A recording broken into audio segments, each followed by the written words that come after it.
শিশুদের হাতে বইয়ের পাশাপাশি ফলের চারা, পরিবেশ সচেতনতা ও সবুজ বাংলাদেশ গড়ার প্রত্যয়ে কিশোরগঞ্জে অনুষ্ঠিত হয়েছে গ্রিন ডে সেলিব্রেশন ও পুরস্কার বিতরণ অনুষ্ঠান। শুক্রবার বিকেলে কিশোরগঞ্জ প্রেস ক্লাব অডিটোরিয়ামে ম্যাপল ইন্টারন্যাশনাল স্কুলের উদ্যোগে অনুষ্ঠিত হয় ব্যতিক্রমধর্মী এই আয়োজন।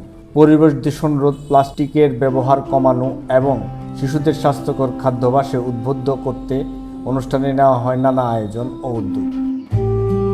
শিশুদের মধ্যে বিতরণ করা হয় ফলদ গাছের চারা, পাশাপাশি আয়োজন করা হয় মৌসুমি ফল উৎসব, যেখানে দেশীয় বিভিন্ন ফলের সঙ্গে পরিচিত হয় শিক্ষার্থীরা। আয়োজকরা জানান, কোমল পানীয় ও কৃত্রিম জুসের পরিবর্তে শিশুদের মৌসুমি ফল খাওয়ার অভ্যাস গড়ে তুলতে এবং প্রকৃতির প্রতি ভালোবাসা তৈরি করতে এই আয়োজন।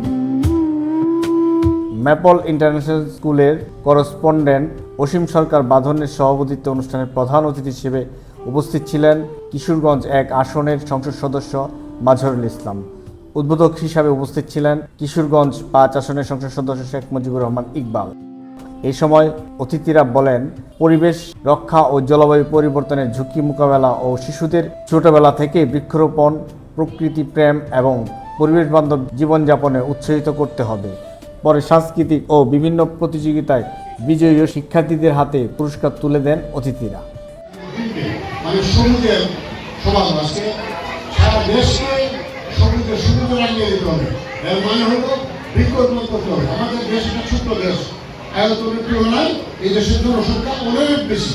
আজকে যদি গাছ বৃক্ষ নিধন হয়, বৃক্ষ কমে যায়, তাহলে কিন্তু আমাদের দেশে অক্সিজেনের ঘাটতি করবে। কাজে আমাদের প্রত্যেককে বৃক্ষ রোপণ করতে হবে এবং দেশকে সবুজে রাঙিয়ে দিতে হবে। যারা এই হাতের টিকা লাগানোর জন্য দায়ী, তাদের বিরুদ্ধে আমি আদালতে মামলা করেছি।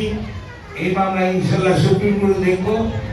এই হাজার শিশু মৃত্যুর কারণে যারা গাফিলতি হয়েছে, তাদের বিচার বাংলাদেশ ইনশাল্লাহ একদিন হবে। কিশোরগঞ্জ প্রেস।